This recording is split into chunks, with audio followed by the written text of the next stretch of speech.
नमस्कार, मी रोशना कदम रोशनाद रेसिपीमध्ये तुमचं सर्वांचं स्वागत करत आहे। तर आज आपण पाहणार आहोत पातळ पोह्यांचा चिवडा कसा बनवायचा। तर काही ट्रिक्स आणि टिप्स आहेत, त्यासाठी तुम्ही व्हिडिओ शेवटपर्यंत नक्की बघा।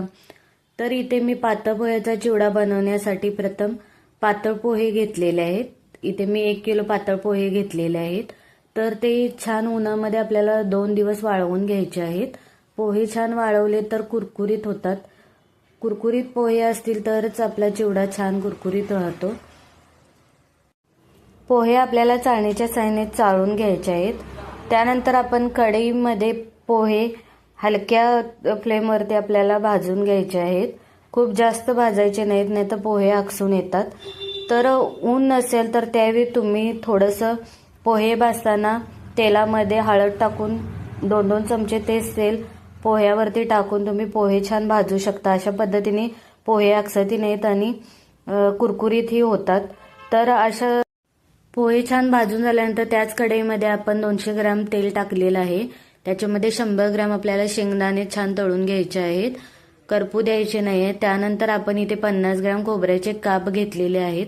सुक्या खोबऱ्याचे काप आपल्याला तेलामध्ये 5 मिनिटं तळून घ्यायचे आहेत, करपू द्यायचे नाहीयेत, नाहीतर खोबरं कडवट लागतं। त्यानंतर आपण यामध्ये फुटांडा 100 ग्रॅम घेतलेले आहे। फुटांडा आपल्याला 5 मिनिटं तेलामध्ये फ्राय करून घ्यायचे आहे। ते अशी धाराच्या साहाय्याने गाळून घ्यायचे आहे। त्यानंतर आपण याच्यामध्ये हिरवी मिरची घेतलेली आहे।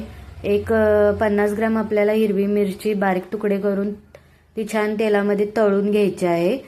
1 मुठभर कढीपत्ता आपण घेतलेला आहे, तोही छान कुरकुरीत होईपर्यंत तळून घ्यायचा आहे। मिरची आपल्याला कुरकुरीत होईपर्यंत तळायची आहे, नाहीतर मिरची जर मऊ राहिली तर चिवडा आपला मऊ पडतो। तर अशा पद्धतीने बारीक टिप्स आहेत, त्या लक्षात ठेवून तुम्ही चिवडा बनवू शकता। तर त्यानंतर आपण याच्यामध्ये जिरं मोहरी टाकायचे 1-2 चमचे। जिरं मोहरी छान तडतडल्यानंतर त्याच्यामध्ये आपण 1 पाव चमचा हिंग टाकायचा आहे। हिंगही आपल्याला छान तेलामध्ये भाजून घ्यायचं आहे। 1 चमचा मीठ टाकलेला आहे। त्यानंतर आपण याच्यामध्ये चिवडा मसाला घेतलेला आहे। इथे 1 पॅकेट घेतलेला चिवडा मसाला तयार पॅकेट आहे। तर गॅस आपण तेलाचा बंद करायचा आहे। त्यानंतर आपण हा तेलामध्ये चिवडा मसाला टाकून घ्यायचा आहे, एकजीव मिक्स करून घ्यायचा आहे तेलामध्ये। तुम्ही पोह्यावरतीही तेल टाकल्यानंतर हा मसाला टाकू शकता। तर त्यानंतर जे आपण जिन्नस तळून घेतले होते ते यामध्ये मिक्स करायचे आहेत आणि त्यानंतर हे सर्व मसाले आपल्याला भाजलेल्या पोह्यावरती टाकून घ्यायचे आहेत।